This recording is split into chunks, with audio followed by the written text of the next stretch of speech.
ఆగాకరకాయ కూరని సింపుల్గా ఏ విధంగా కుక్ చేసుకోవాలో చూద్దాం. కళాయి పెట్టుకొని అందులో కావాల్సినంత ఆయిల్ పోసుకొని ఆ తర్వాత ఆవాలు అలాగే జీలకర్ర కూడా వేసుకొని కాసేపు చిటపటలాడినంత వరకు కూడా ఫ్రై చేసుకొని ఆ తర్వాత మనం కట్ చేసుకున్నటువంటి ఉల్లిపాయ ముక్కలు అలాగే పచ్చిమిర్చి, మీకు కరివేపాకు ఉంటే కరివేపాకు కూడా వేసుకోవచ్చు. అలాగే వెల్లుల్లి ఉన్నా కూడా దాన్ని కొంచెం దంచుకొని లేదా అల్లం వెల్లుల్లి పేస్ట్ వేసుకున్నా కూడా ఇంకా చాలా బాగుంటుంది. ప్రజెంట్ నా దగ్గర లేదు కాబట్టి వేయలేదండి.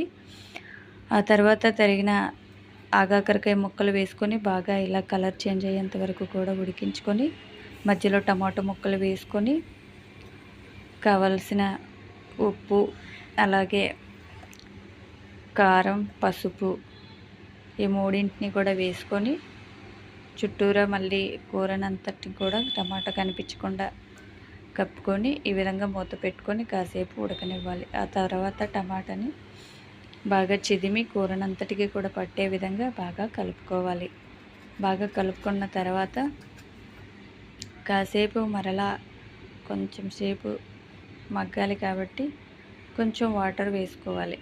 వేసుకున్నాక కాసేపు మూత పెట్టి కాసేపు నీరంతా ఇంకే వరకు ఉడికించుకొని దించుకోవాలి.